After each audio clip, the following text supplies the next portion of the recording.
तुम्ही याबद्दल घरी कधीच सांगितलं नाही.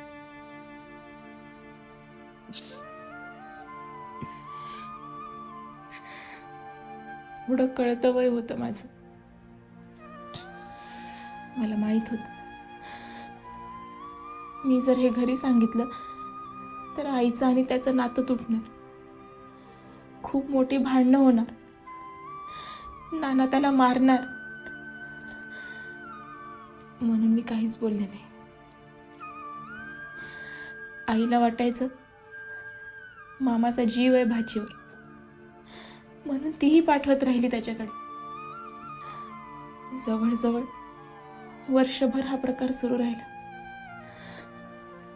आणि तेव्हापासून मला पुरुषाच्या स्पर्शाची भीती वाटायला लागली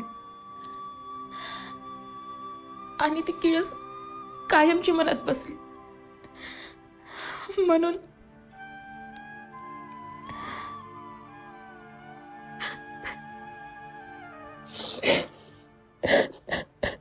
आय एम सॉरी. खरंच सॉरी. मला खरंच कल्पना नव्हती की इतकं काही झालं असेल म्हणून. मी तुम्हाला खूप खूप त्रास दिला. मला माफ करा प्लीज. त्या माणसामुळे मी स्वतःच्या बापाला सुद्धा घाबरायची. स्वतःच्या बापाला सुद्धा कधी मिठी मारून रडली नाही. मला वाटायचं सगळे पुरुष सारखेच असतात. नाही हो, सगळे पुरुष सारखे नसतात. आई शपथ, मी तसा माणूस नाही. मी विनंती करते तुम्हाला, मला वेळ द्या, तुमची साथ द्या. मी स्वतःला हळूहळू यातनं बाहेर काढेन.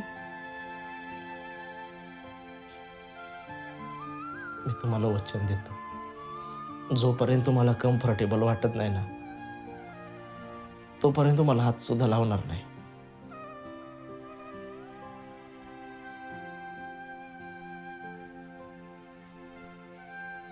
नवरा बायकोचं नातं हे पवित्र नातं आहे.